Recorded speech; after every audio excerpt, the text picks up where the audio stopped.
Lastari Dewi, seorang penari. Jadi nih kali ini aku akan menjawab semua pertanyaan yang banyak tanya ya di media sosial, khususnya Instagram tuh. Oh my god. Jadi Kamala ini itu, Kamala siapa sih? Ini itu ya, pokoknya semuanya ada di sini nanti jawabannya ya. Oke. Kemarin ada yang bertanya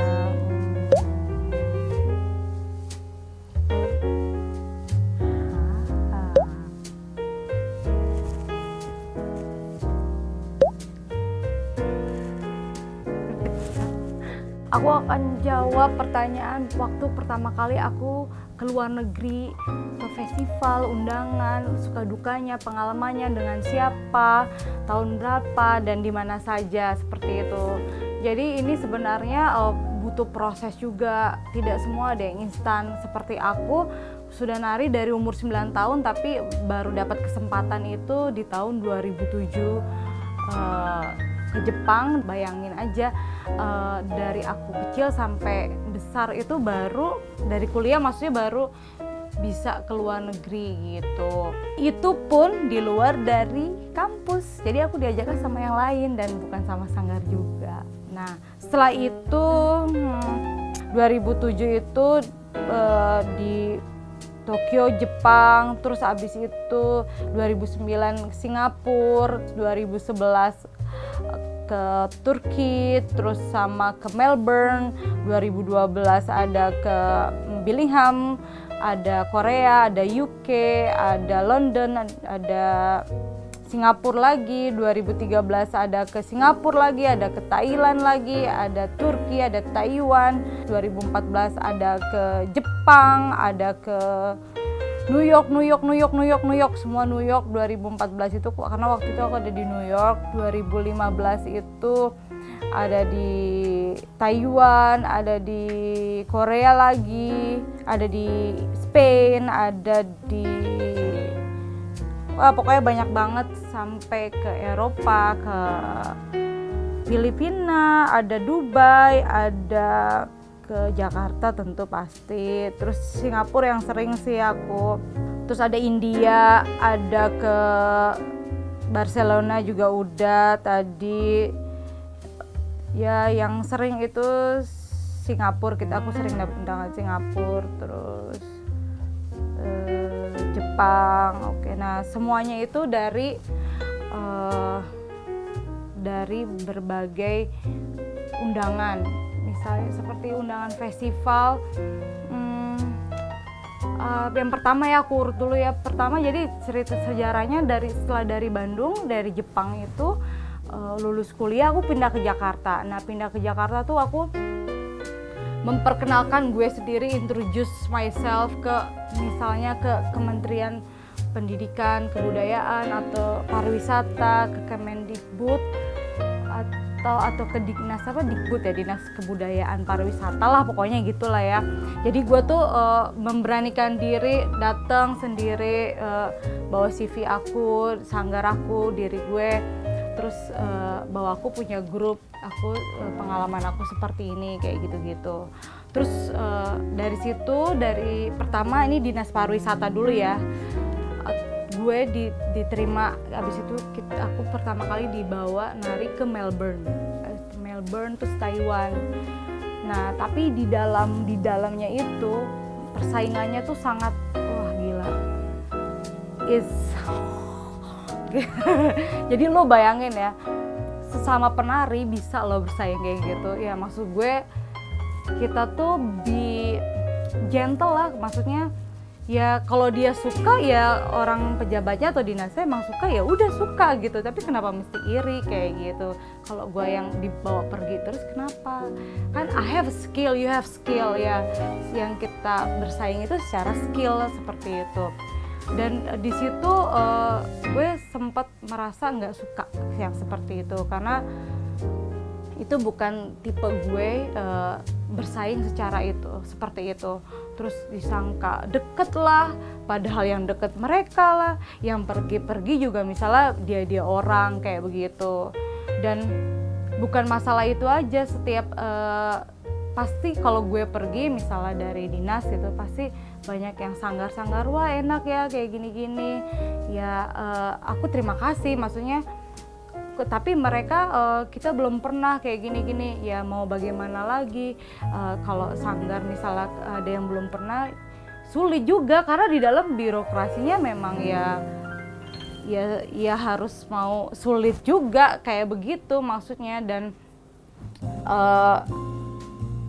padahal ya kalau kita baik, kalau kita bagi rata itu pasti imbasnya feedback baiknya ke orang dinas ya, maksudnya orang dalam dinas di dalam tersebut gitu, misalnya pejabatnya atau apanya kayak gitu ya. Tapi aku rasa ke dinas pun sudah adil seperti itu, mungkin hanya ya yang susah lah ya dalam seperti itu. Dan saat aku hanya selama 2 tahun setelah itu aku nggak mau lagi karena aku mau bersaing secara sehat. Aku nggak suka diomongin nari karena oh kamu itu cantik ya gini deh, sukain gini bisa enggak.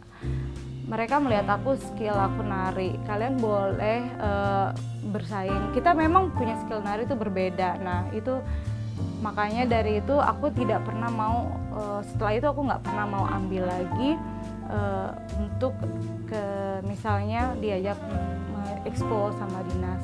Itu sekitar 2011 sampai 2013 aku stop dulu, aku pending.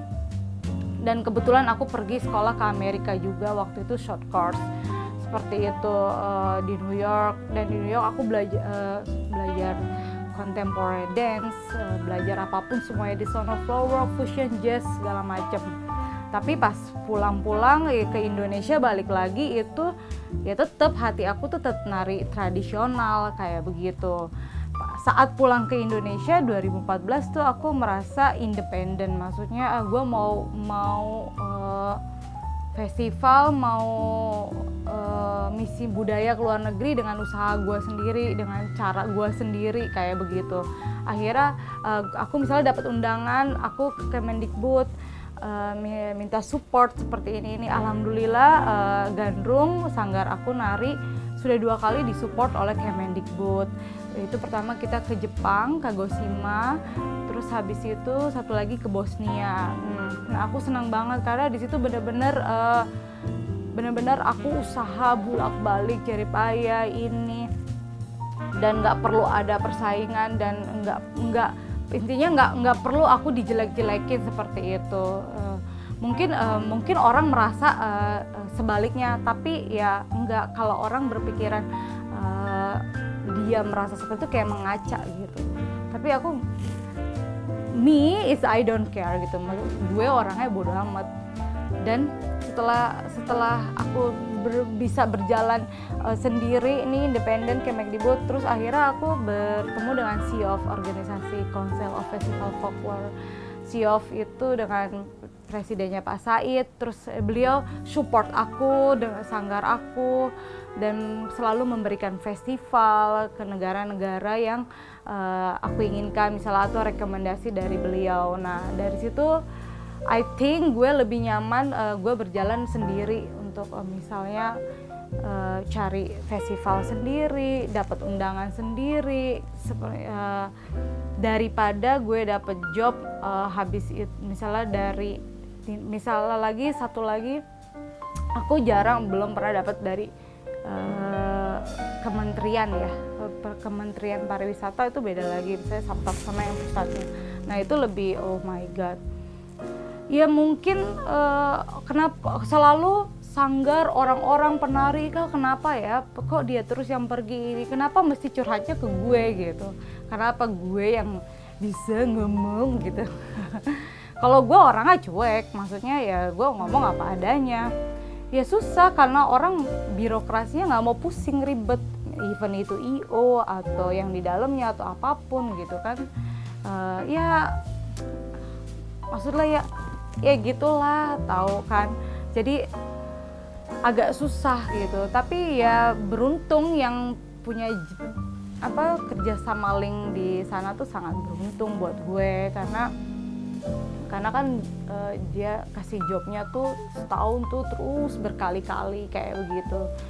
ya susah bersaing itu ya, bagaimana ya, kitanya harus dari pribadi kita juga harus berani maju, berani self branding, who you are, CV lu, grup lu siapa, kamu siapa, kayak begitu. Terus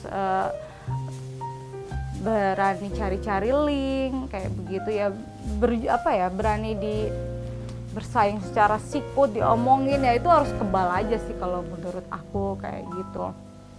Nah kalau gue pribadi gue nggak mau seperti itu, dan udah cukup karena aku bukan orang gimana ya, gue udah puas, udah cukup kemana-mana, jadi nggak tergila-gila sama yang keluar negeri gini, enggak. Yang sekarang tuh hanya untuk anak murid aku, sanggar aku, bahkan sanggar orang-orang lain itu banyak yang sekali aku undang untuk festival, itu berkat juga berkat undangan dari Sea of Indonesia seperti itu. Nah sekarang pun sendiri aja cari undangan pribadi, kompetisi di luar negeri, misalnya di Spanyol, di Singapura kayak begitu ya. Semuanya kembali lagi sama kita, suka dukanya gitu ya. Yang penting adalah lu proses nari, lu tunjukin bahwa lu menari lu tuh bagus kayak begitu. Lu bawa diri lu apa adanya, dan tidak suka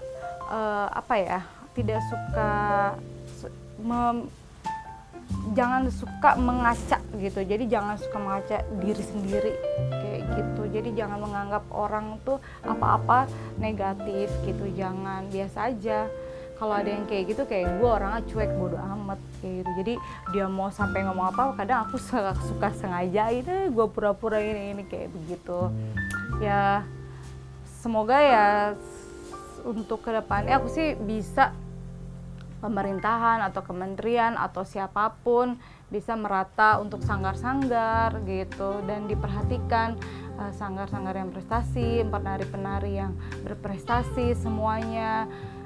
Sebenarnya sanggar atau pribadi atau pemimpin bisa diajak birokrasi jika kita diajak berbicara seperti itu, face to face, seperti ini loh Pak, begini gitu. Sebenarnya bisa semua merata, asal kita benar-benar mau menjalin silaturahmi, kerjasama yang baik seperti itu. Tidak ada yang sulit, semuanya di sini kalau kita benar-benar niat dan tulus seperti itu.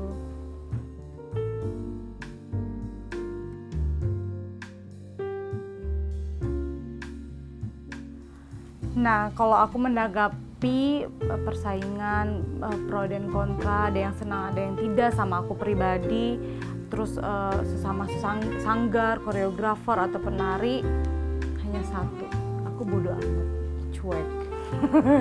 Karena gue emang bodo amat, cuek. Gue gak mau ngurusin orang, gue gak mau ngurusin hidup orang, apalagi kehidupan pribadi, apalagi ngomongin, apalagi uang, iya dia uang deh kayak gitu-gitulah, materi. Terus misalnya terus iri, bisa pergi kemana, bisa keluar kota, keluar negeri, terus bisa atau prestasi atau apa, enggak. Aku tuh orangnya tidak mau dan tidak mau tahu, bodo amat. Kalau orang yang berprestasi, sanggar atau siapapun, malah justru aku support, kayak seneng loh, karena ini kita kan sama-sama budaya, melestarikan, mencintai budaya Indonesia. Kenapa harus seperti itu gitu? Buktinya kalau aku jahat, gue nggak mungkin bawa sanggar-sanggar di luar dari sanggar gue bawa festival. Nggak mungkin aku ngajak orang-orang. Dan aku pernah bawa penari 25 orang ke Thailand. Dan aku juga pernah bawa ke Singapura beberapa orang. Habis itu biasa aja memang. Karena apa ya udah, memang udah rezekinya seperti itu, rezeki orang masing-masing, kehidupan orang masing-masing, dan jalan hidup orang masing-masing. Setelah misalnya entah si penari itu setelah aku ajak pergi dia bodo amat sama aku, melupakan, tidak suka, atau misalnya saling rebut job atau bagaimanapun, itu juga aku bodo amat orangnya, karena memang aku orangnya bodo amat, cuek, mau diomongin apapun ya, karena gue nggak merasa gitu. Dan apa ngapain sih ngurusin hidup orang gitu. Kan kalian bukan Tuhanku.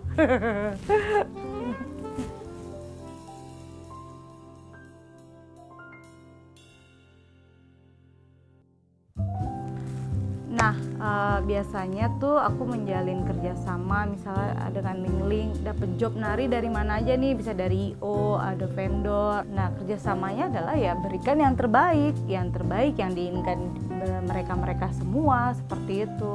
Dan kita juga harus, tapi kita juga harus sebagai sales director harus bertanggung jawab dan tidak boleh diatur semuanya, karena semua struktur pertunjukan itu adalah baiknya dipegang oleh sales director kayak gitu. Kayak aku nih, semenjak sebelumnya aku nggak pernah pakai Instagram. Jadi tahun 2017 itu sebenarnya gue telat banget pakai Instagram, itu juga 2017 akhir. Kasih tahu sama manajer gue, pakai Instagram biar bisa jual branding grup nari Sanggaraku, Gandrung, Nyi Ronggeng kayak gitu, dan update yang sekarang ini. Oke, aku pakai. Nah, dari situ malah tambah banyak misalnya ngajar ibu-ibu bin, ngajar di bank, ngajar di segala macem media, wartawan, dan banyak majalah, terus banyak ya macem-macem. Akhirnya aku ternyata begitu penting juga ya media sosial buat tahun ini, teknologi zaman sekarang. Dan dari situ aku langsung ya jadi instan, maksudnya jadi self brandingnya tapi untuk menjual grup Sanggaraku kayak begitu, diri aku sebagai seorang penari dan koreografer yang maksudnya yang usaha lah kayak gitu. Tapi kalau misalnya udah ditawar, gue paling nggak suka ditawar. Misalnya budgetnya gue sekian, ya udah kita ada sekian. Tapi ya gue gini, aku udah nggak mau. Terus misalnya dia nggak ada kabar, cut. Terus dia berubah di tempat atau tiba-tiba ada perubahan. Nah, kita harus lebih power gitu, harus lebih galak kalau aku sih orangnya.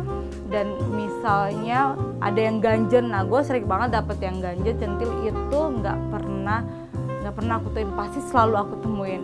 Ya itu terserah diri aku. Kalau gue emang pinter. Cara berbicara kita, komunikasi kitanya yang harus pinter, bagaimana meladeni misalnya ada klien-klien yang centil kayak begitu. Kalau aku sih orangnya ya santai. Kalau dari jauh, dari bicara, dari WhatsApp itu bisa ketahuan kalau orang yang genit. Jadi aku udah bisa tahu cara membalas, meresponnya, be carefulnya seperti apa kayak gitu. Walaupun even dia iming mau ngasih ini ya kita tipu dia, kita bisa juga tipu kayak gitu kan. Tapi ya semuanya ada feedback kayak begitu. Cuman aku kalau yang udah banding harga atau yang kayak gini atau maksa terus ganjennya kelewatan, aku cut semuanya kayak begitu.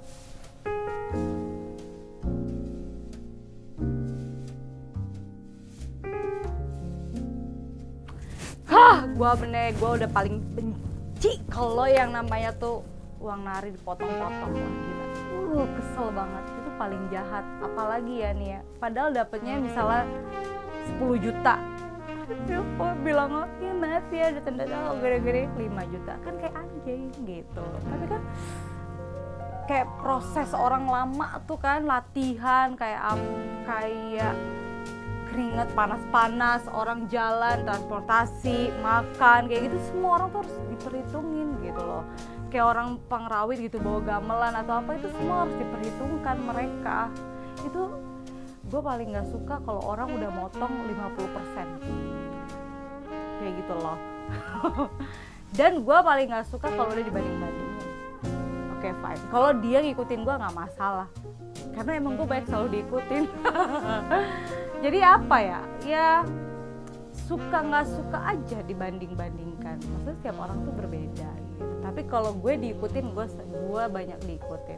Bodo amat, gue pede. Emang kenyataannya ada kayak gitu kan.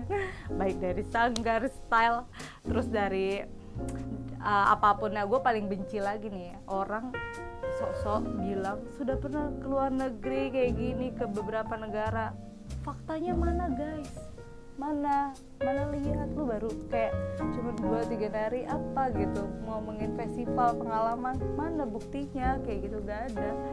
Apalagi tuh ngomong jadi tuh gue nggak suka bener-bener yang namanya kebohongan publik gitu, hanya untuk meninggikan, sombong, hanya untuk biar dilihat bahwa gue adalah penari atau koreografer terkenal. Oh my god, now is kampung.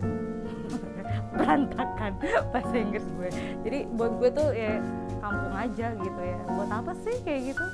Beda mungkin ya, karena mungkin tapi gue tiap orang beda-beda. Tapi kalau aku orangnya ya normal-normal aja lah, dikasih berjalan takdir itu kan semua ya gue balance sih kayak gitu. Terus habis itu sok ngerti budaya, padahal dia bukan maksudnya ya bukan latar belakang seorang penari misalnya atau dosen atau apa, tapi dia ngomong budaya. Terus bilang seniman, mana kayak begitu. Nah kayak gitu-gitu kebohongan publik kayak begitu-begitu loh yang gue nggak suka gitu. Gue orangnya biasanya gue seorang penari, gue koreografer yang misalnya orang buat karya ya kalau ada job ya dibilang ya koreografer kayak gitu. Gue dapet titel sarjana ya karena koreografer ya karena gue kuliah kayak begitu, bukan karena gue mengaku-ngakui, tapi karena gue pendidikan gitu. Tapi kalau orang yang udah bukan orang seniman kayak gitu, terus dia melestarikan budaya misalnya, tapi terus dia punya sanggar tapi dia nggak bisa menari gitu, terus hanya sana sini, kan buat apa kayak begitu. Pokoknya gue paling nggak suka kebohongan publik kayak begitu, hanya untuk meninggikan dirinya biar dilihat kayak gini. Pokoknya gimana caranya gue bisa dikenal orang.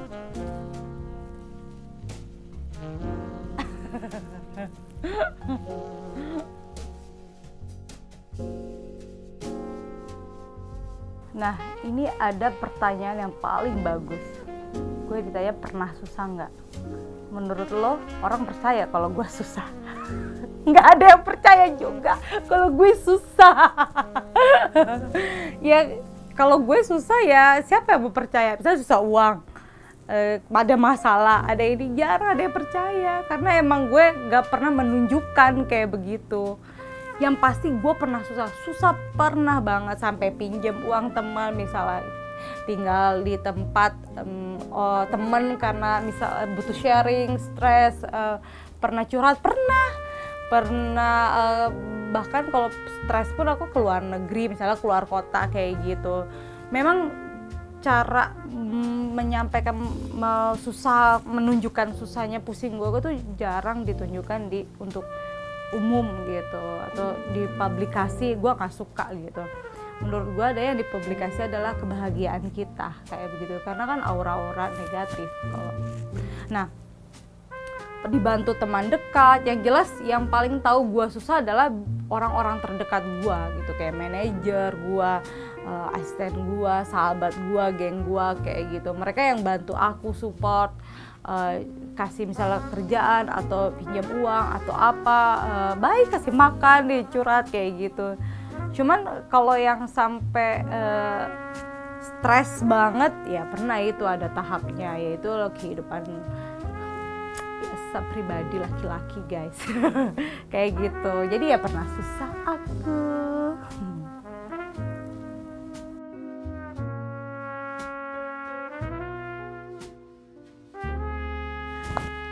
Nah, udah paling males kalau ditanya pacar mana ini. Terus Kamala bisa, kok bisa beli ini itu, enak ya jadi Kamala gini-gini, kaya lah kayak, maksudnya bisa apa aja punya gitu. Sebenarnya kita bisa, selalu bisa nabung gitu. Nah, mungkin kan gue bilang setiap orang tuh berbeda, jodoh, rezeki, kehidupan tuh berbeda. Nah, dari SMP, SMA, kuliah tuh aku dibiayain sama kakakku, ada 2 orang. Dan zaman dulu tuh kakakku tuh mampu banget.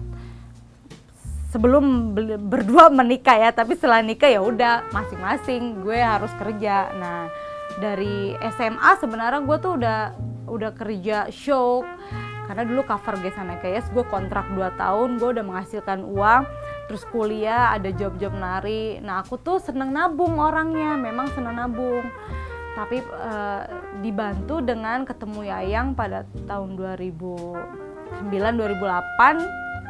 Nah, aku tuh pacaran 8 tahun, baik banget, mapan segalanya, dia beri aku apapun seperti itu. Nah, kita harus pintar sebagai perempuan, yaitu yang diberikan oleh pacar misalnya atau tunangan kamu atau suami kamu itu kita harus nabung, dan itu jangan diberitahu seperti itu. Walaupun misalnya lu susah mau gimana pun, bedain antara tabungan yang saving ke depan untuk hari-hari, untuk ini, nah untuk misalnya untuk dikasih-kasih seperti itu. Kayak aku, jadi kalau barang-barang branded, mobil, itu semua memang ada yang diberi dan juga ada yang aku beli sendiri, karena penghasilan nariku sampai sekarang pun itu aku jadikan properti. Kenapa? Itu juga aku belajar. Jadi kita tuh punya pacar juga harus sharing mana yang kayak gue nih, kita nih pekerja seni gitu, nggak mungkin akan naik terus, itu pasti akan turun, nggak mungkin kita ada job terus, pasti akan regenerasi. Nah di situ aku melihat misalnya pacar aku dia main properti, nah aku di situ oh boleh juga ya hasil uang nari aku beliin properti kayak gitu, kayak rumah buat saving ke depan. Nah tabungan aku tuh seperti itu. Terus tabungan uang nariku pun utuh, nggak maksudnya dipakai pun ya kalau memang kepepet. Pinjam uang pernah pinjam, tapi kayak gue minjem karena uang gue yang ini nggak mau dipakai dulu, gue nunggu dari hasil ini. Nah kayak gitu-gitulah, kalian harus pintar manage keuangan kalian kayak gitu. Terus kalau pacar juga aku kebetulan memang nggak pernah mau dipublish karena aku nggak suka menyambungkan hubungan karir sama kehidupan jodoh itu dijadiin satu gitu, dipublish gitu. Enggak, aku paling nggak suka, karena lebih enak ya buat diri sendiri gitu. Terus kayak yang sekarang misalnya yang aku padahal ya dia linknya oke, pejabat kayak gitu, tapi aku tidak pernah mempergunakan. Karena apa? Karena aku nggak mau melakukan sesuatu hal tanpa usaha aku sendiri gitu. Misalnya aku minta tolong tapi atas kesediaannya, misalnya beliau pacarku oke, dia mau support, nah kayak gitu baru enak. Nggak kayak oh sayang, nah kayak gitu itu enggak lah. Jadi lu ada usahanya terus, ada usahanya dulu. Dan sebagai perempuan tuh harus pintar gitu, kita tuh harus pintar dan harus merawat diri juga kalau memang mau laku. Ya kayak gitulah. Jadi semua barang-barang aku beli ya memang ada yang dikasih, ada yang sendiri. Aku punya tabungan dan aku belajar dari pacar aku atau mantan, misalnya belajar cara bisnis properti, gimana cara belajar saham kayak gitu. Terus aku belajar cara dia usaha bagaimana. Nah seperti itulah yang aku pelajari untuk kehidupan aku ke depan nanti ketika aku tidak menari lagi, seperti itu.